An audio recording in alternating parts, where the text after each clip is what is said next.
चर्चा करेंगे, लेकिन अभी आपको लोकसभा लिए चलते हैं। चुनाव सुधारों पर क्या कहना है राहुल गांधी का, सुनते हैं। Khadi. And why is it that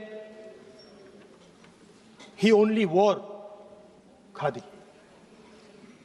Because khadi is not just a cloth. Khadi is the expression of the people of India. It is the imagination, it is the sentiment, it is the productive force of the people of Aaj pehna hu khadi.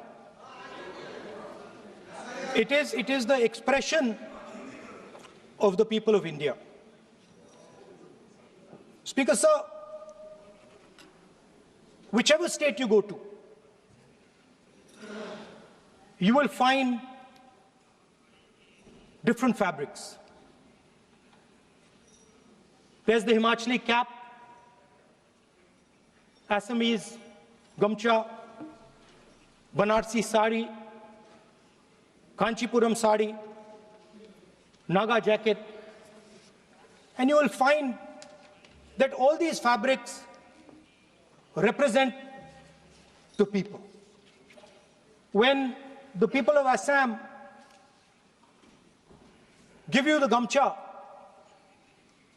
they're not just giving you a piece of cloth. They're giving you an expression. They're giving you a piece of their history, their tradition, their future, their imagination.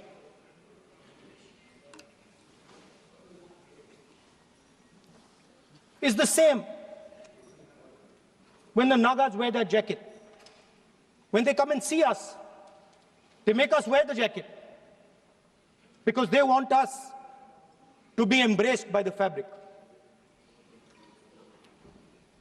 But Speaker sir, these fabrics are beautiful.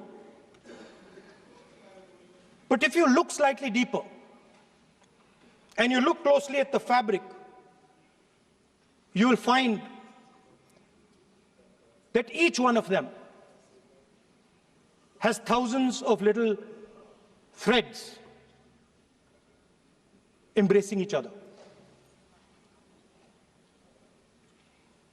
A Kanchipuram sari might have a golden thread, but the golden thread means nothing without the green thread or the yellow thread near it. The other thing to notice about the sari or any other fabric is that all the threads are equal. No one thread is superior to another thread. They all come together. The threads cannot protect you. The threads cannot keep you warm. But when they come together as a fabric, they can keep you warm, they can protect you, they can express what you have in the heart. Speaker sir, in the same way, our nation is also a fabric. It's a fabric made up of 1.4 billion people, and the fabric is woven together by the vote. Let me repeat it. It is a fabric of 1.5 billion people, and it is woven together by the vote. Everything that we see, in fact, this house where I'm standing today, the Lok Sabha, Rajya Sabha, Vidhan Sabhas across the country, Panchayats across the country, none of them would exist if the vote did not exist. We talk with great pride about HAL, BHEL, ONGC, Tejas, Chandrayaan. We have a list of things we say. Not one of those would exist without the vote.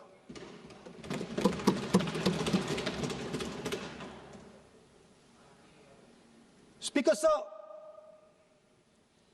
it is the idea that every thread every person in the Union of India is equal, that disturbs my friends in the RSS. They are happy to see the fabric, but they cannot stand the idea that every single person in the fabric of our country, regardless of what religion they come from, regardless of what community they come from, regardless of what language they speak, should be equal. Because they fundamentally do not believe in equality. They believe in a hierarchy, and they believe that they should be on top of that hierarchy. Speaker Sir, on the 30th of January, 1948, 3 bullets pierced the chest of Mahatma Gandhi. Nathuram Godse assassinated the father of our nation. Today, our friends do not embrace him. Today, our friends have pushed him away. He's an uncomfortable truth. But that's not where the project ended. You see, as I said, everything has emerged from the vote.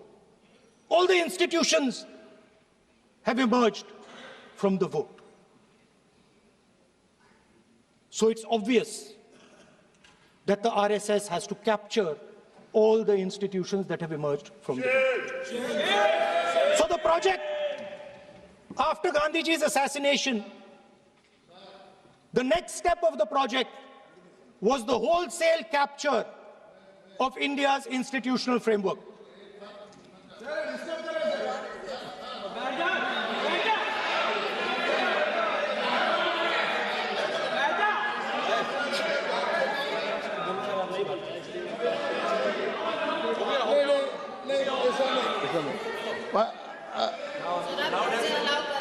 So what is this, sir? Sir अभी नहीं पहना हुआ आज I'm doing. मैं बुलाता हूँ please बैठिए So, please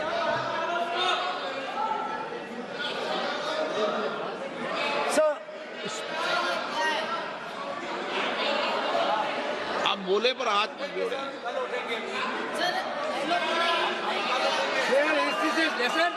sir, these are uncomfortable truths, but they have to be spoken.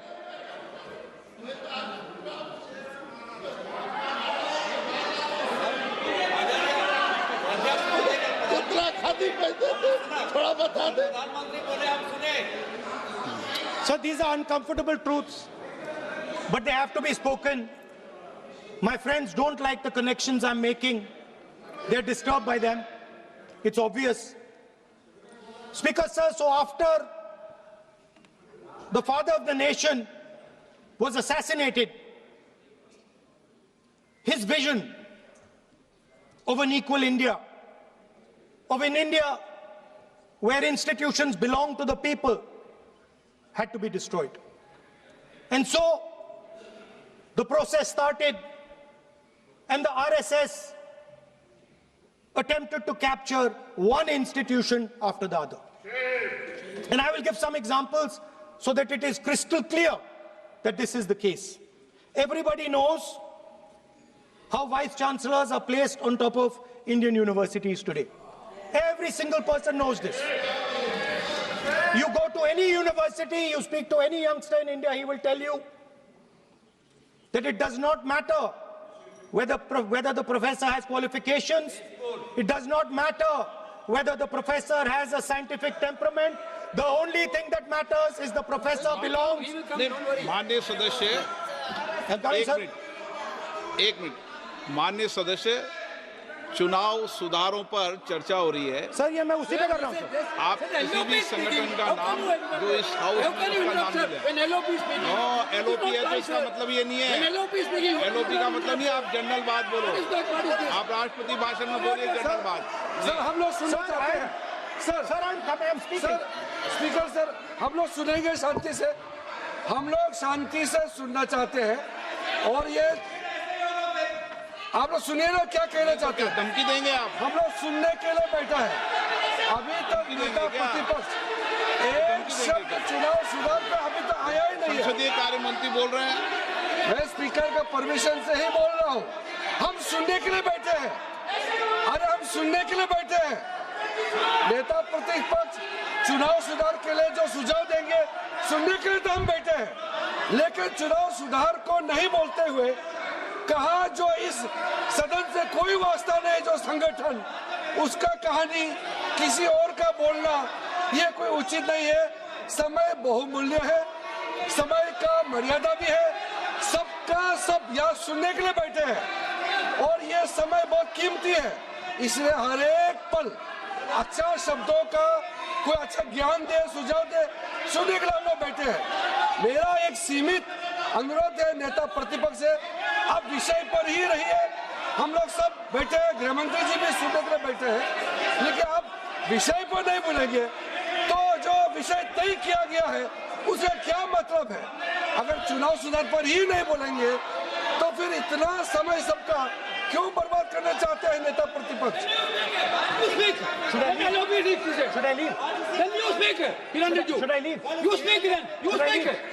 is that? You are parliamentary affairs minister. You are a parliamentary affairs minister. You are disturbing the LOP. How can it be? You are a parliamentary affairs minister. You are disturbing the subject में नहीं आपका LOP. आपका LOP subject में नहीं है. ये विषय कर रहे हैं. The discussion, one second. The discussion is about the vote and electoral. The discussion is about the vote. एक मिनट सर मुझे बोलने दीजिए। एक मिनट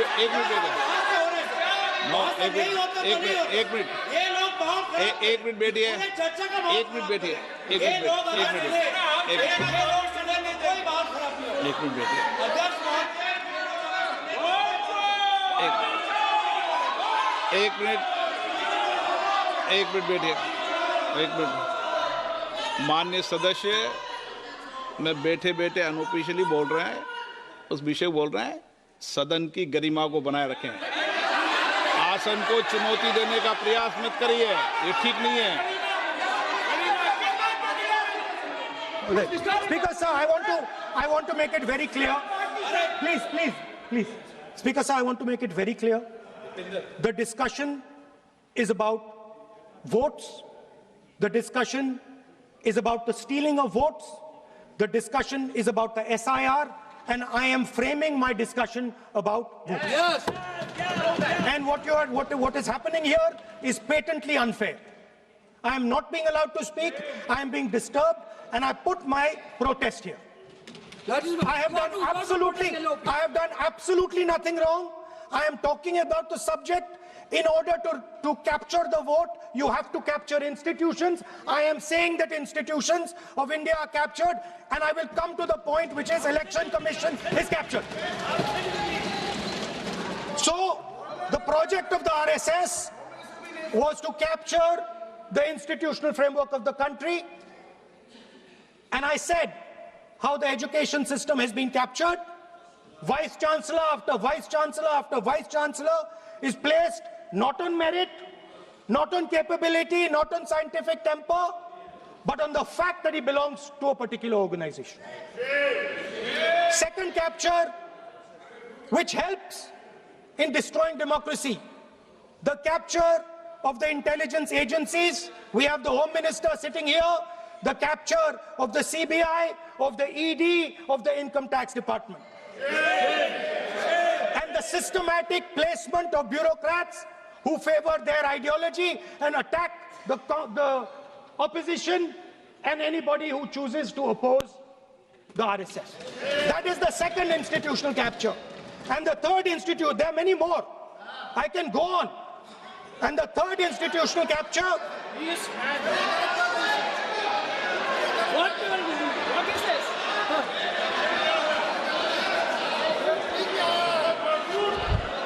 Mr. Minister. मानिए प्लीज मानिए. Yes, become Senate.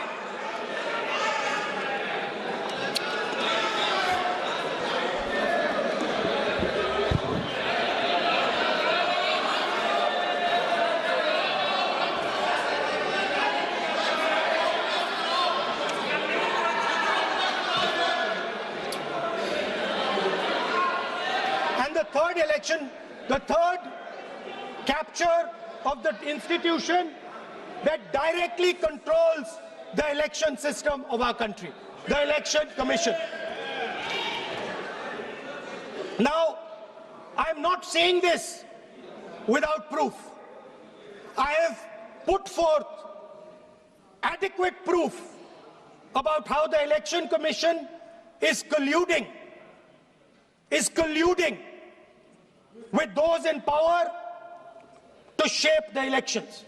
But I want to ask three questions first, which will make it very clear that the BJP is directing and using the Election Commission to damage India's democracy. The first question, why is it that the CJI was removed from the selection panel of the Election Commissioner? What motivation could there be to remove the CJI? Do we not believe in the CJI? Of course we believe in the CJI. Why is he not in that room? I sit in that room. It is so-called a democratic decision. On one side, Prime Minister Narendra Modi and Mr. Amit Shah. On the other side, the leader of the opposition. I have no voice in that room. What they decide is what happens. So the first question, why is the Prime Minister and Amit Shah so keen on choosing exactly who the Election Commissioner is going to be? Second question, and even more devastating question, no Prime Minister has done this in the history of India.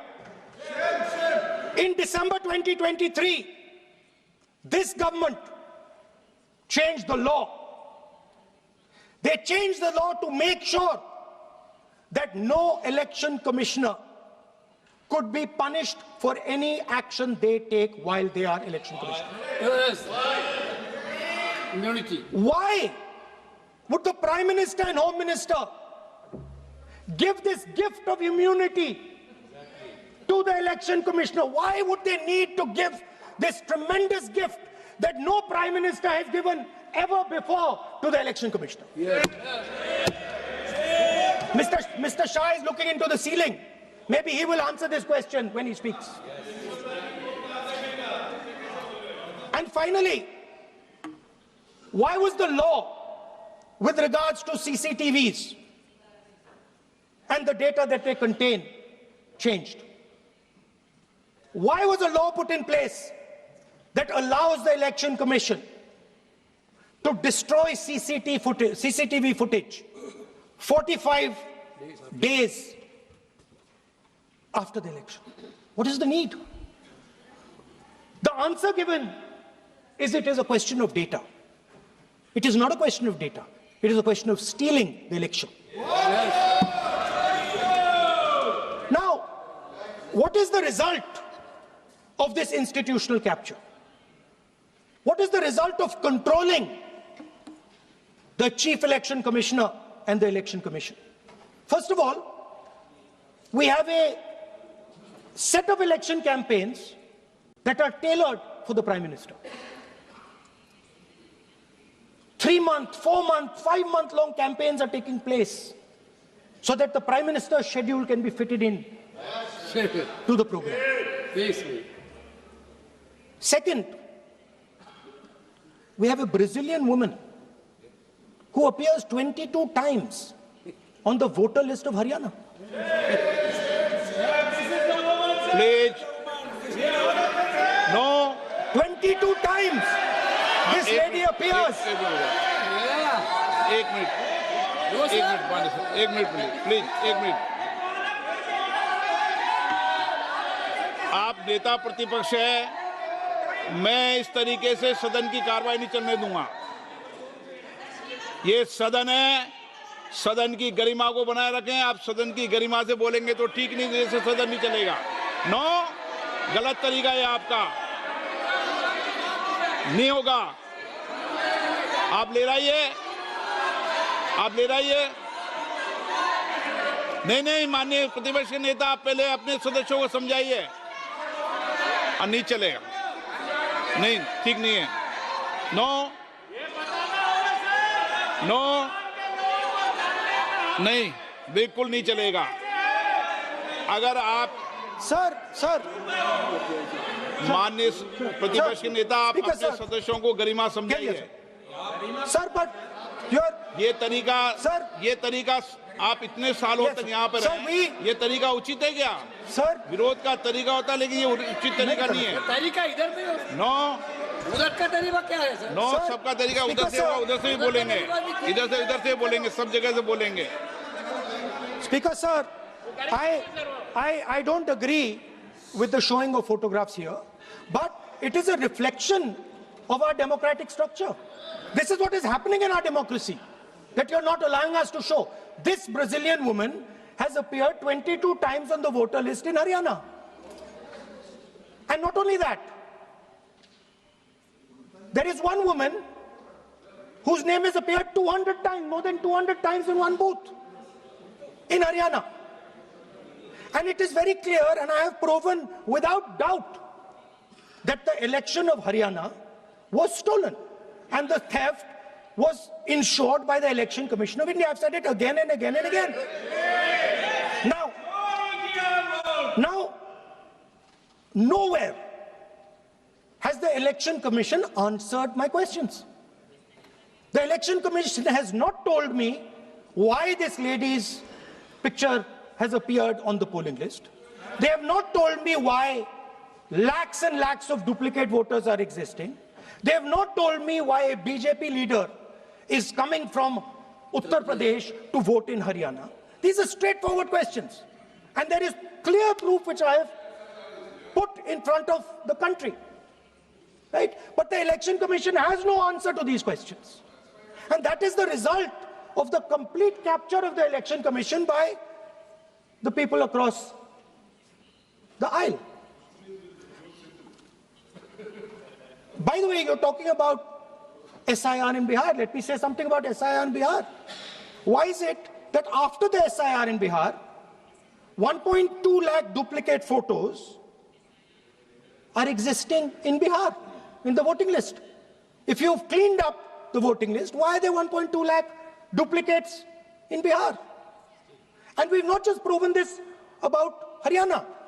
We have proven this in Karnataka, we have proven this in Maharashtra, and I'm absolutely certain this is how you're winning elections in Madhya Pradesh, in Uttar Pradesh, in Bihar, across the country.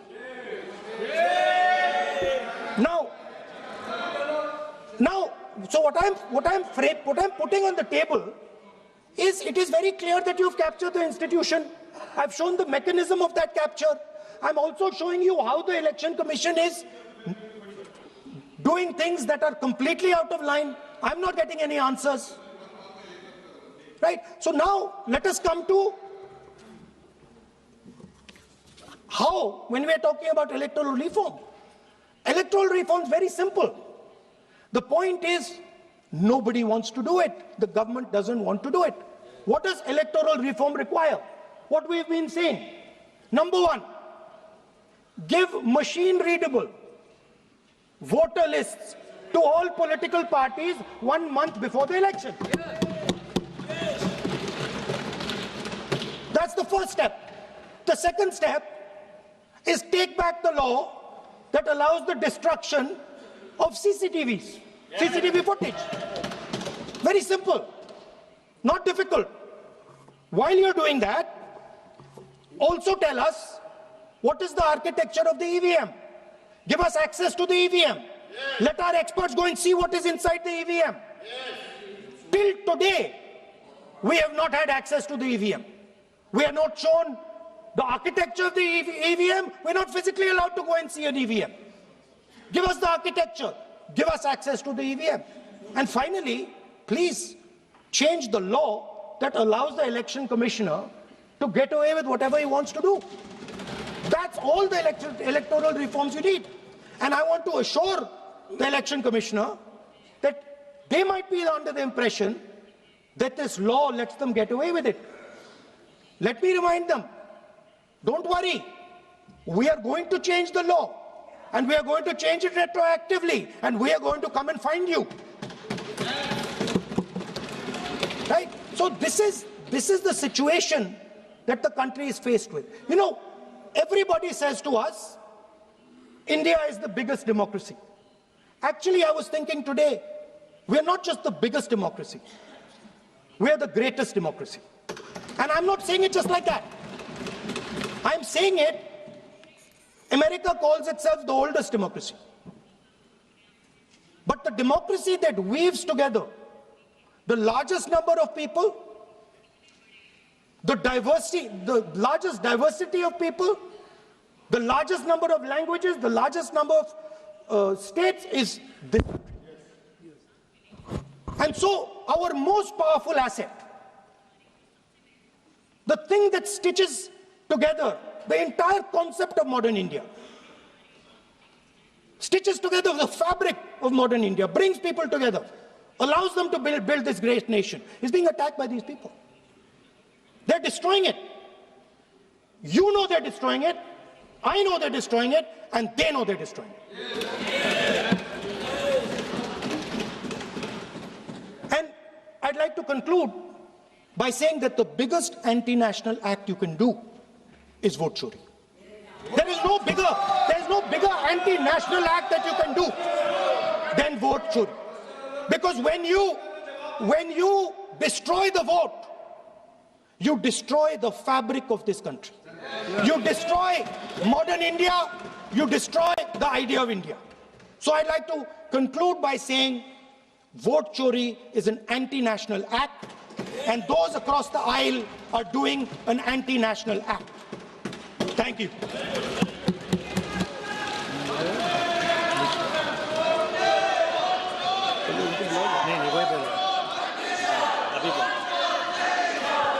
Nishikant Dubey.